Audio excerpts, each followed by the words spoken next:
No símbolo do autismo, as cores vivas e brilhosas do símbolo simbolizam a esperança em relação às intervenções e à conscientização da sociedade, resultando na inclusão das pessoas que fazem parte do espectro. O azul simboliza que o autismo atinge mais o sexo masculino do que o feminino, em torno de 80% dos casos. Já o quebra-cabeça simboliza a complexidade dos transtornos que formam o espectro. Em 1999, foi criada a fita para simbolizar a conscientização. Em relação à história, o termo autismo foi criado em 1908 por um psiquiatra suíço, onde ele descreve a fuga da realidade para o mundo interior, observado em pacientes esquizofrênicos. Nos anos 50, houve a teoria que o autismo poderia ser causado por pais emocionalmente distantes, mas já na década de 60, estudos evidenciavam que o autismo surgiria de transtornos cerebrais. Porém, hoje estudos já nos mostram que o autismo advém de fatores genéticos e também ambientais. A simbologia de gestante é utilizada para indicar a preferência em filas ou vagas de estacionamento e também assentos. Ela também indica produtos para grávidas. A simbologia do intérprete de Libras indica um discurso em Libras, um interlocutor surdo ou um tradutor e intérprete de Libras. As primeiras aparições ocorreram na década de 80. Inicialmente, ela foi criada entre as famílias das comunidades surdas e também pela igreja, na necessidade de repassar os seus ensinamentos. O Dia do Intérprete de Libras é comemorado no dia 30 de setembro. A simbologia do cão-guia significa que o local está apto a receber esses tipos de cães, lembrando que isto é uma obrigatoriedade por lei. A história do cão-guia teve início na França em 1780, onde em um hospital para cegos, em Paris, treinou-se cães para auxiliar os deficientes, juntamente com o esforço de um austríaco. Também, após a Primeira Guerra Mundial, muitos soldados voltaram cegos para casa por conta de um gás venenoso. Assim, um médico alemão teve a ideia de treinar um grande número de cães para auxiliá-los. O Dia do Cão-Guia é comemorado na última quarta-feira do mês de abril. Braille é um sistema de escrita utilizado para garantir que pessoas cegas ou com baixa visão possam ler. Esse sistema surgiu no século XIX na França e foi criado por um jovem estudante chamado Louis Braille. Atualmente é padrão no mundo, sendo utilizado por milhões de pessoas cegas.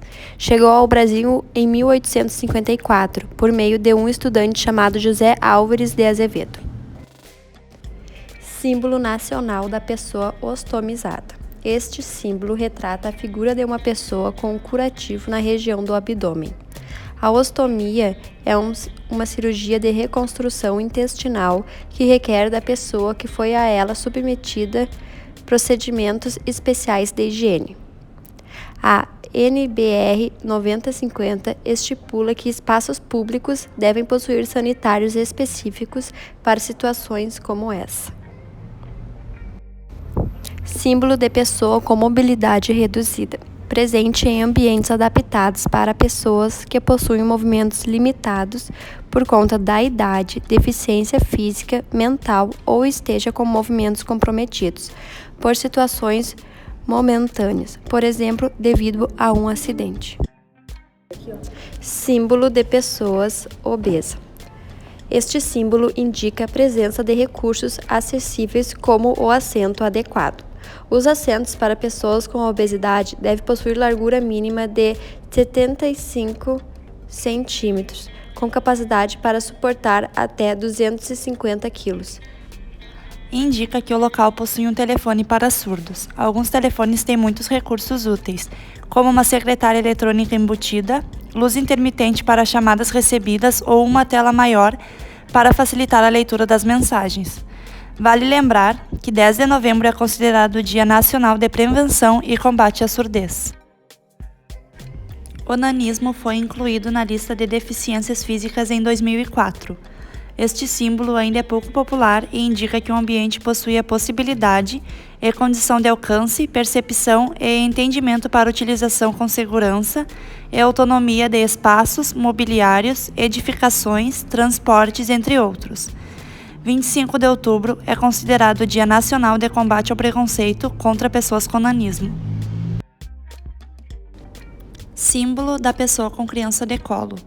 indicado para pessoas com criança de colo e que devem ter o atendimento preferencial em estabelecimentos. Símbolo de pessoa idosa. Embora a ABNT ainda mantenha a imagem, há uma discussão em tramitação, no sentido de adotar um símbolo menos pejorativo para representar o idoso em placas de atendimento preferencial ou vagas de estacionamento para veículos que conduzam ou sejam conduzidos por pessoas idosas, sendo indicado para pessoas acima de 60 anos de idade. 1º de outubro é considerado Dia Nacional do Idoso e Dia Internacional da Terceira Idade. Símbolo internacional de acesso. É a indicação de acessibilidade das edificações, dos espaços e dos equipamentos urbanos. Representa, por exemplo, se há rampas, elevadores ou outros recursos nos locais. Símbolo de baixa visão. É caracterizado pelo comprometimento visual dos olhos, mesmo após correção ou tratamento. Pessoas com baixa visão podem ler textos impressos com o uso de recursos ópticos especiais. Há uma grande perca, a visão fica abaixo de 20% nos 2 olhos, mas com alguma funcionalidade preservada, ao contrário da cegueira. Juntamente com a deficiência visual, a baixa visão, algumas pessoas escolhem usar a bengala, por questões de segurança. E ela é separada por branca ou prata, que é a cegueira total, verde é para pessoas com baixa visão, e a bengala vermelha com branco é para pessoas que tenham surdez e cegueira junto. Símbolo da deficiência auditiva. Usado para indicar perda de audição total ou diminuição na capacidade de escutar os sons. Qualquer problema que ocorra em alguma das partes do ouvido pode levar a uma deficiência na audição. Pode ser classificada como moderada quando tem incapacidade de escutar sons com intensidade menor que 50 decibéis e costuma ser compensada com a ajuda de aparelhos e acompanhamento terapêutico. Em graus mais avançados, como na perda auditiva severa, quando ela é abaixo de 80 decibéis, e profunda, quando é abaixo de 91 decibéis, o uso de aparelhos e órteses ajudam parcialmente, mas o aprendizado de Libras é aconselhado para esses pacientes. Símbolo da deficiência visual. Ela é definida como a perca total ou parcial congênita ou adquirida da visão. O nível de acuidade visual pode variar, o que determina 2 grupos de deficiência. Um deles é cegueira, que tem a perda total da visão, o que faz necessário o uso do sistema Braille como meio de leitura e escrita.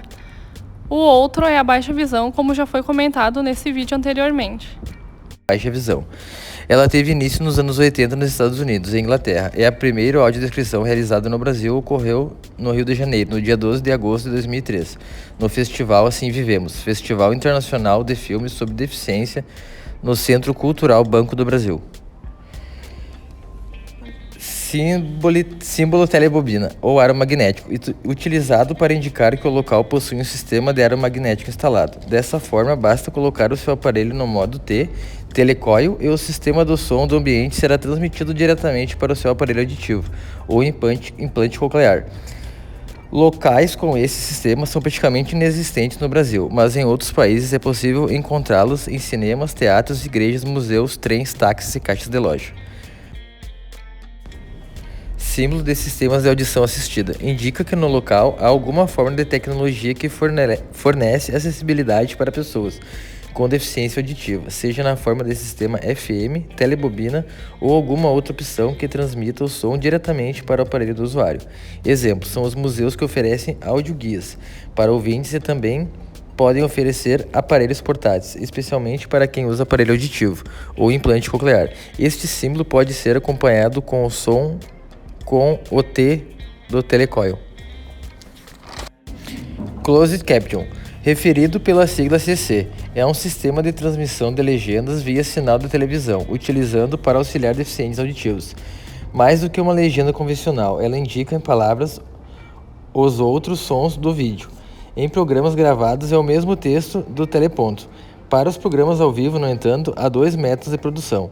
Estenoptia, comum nos Estados Unidos, que consiste no registro integral de diálogos pelo estenoptista num teclado especial, cujos botões são baseados em fonemas, em vez de letras. e reconhecimento de voz, feito no Brasil pela Rede Globo, no qual um operador repete o que é dito e o computador converte sua voz em texto. Open Caption, ou legenda aberta, é a mais comum e também mais simples. É aquela que você lê a mesma coisa que o protagonista está falando.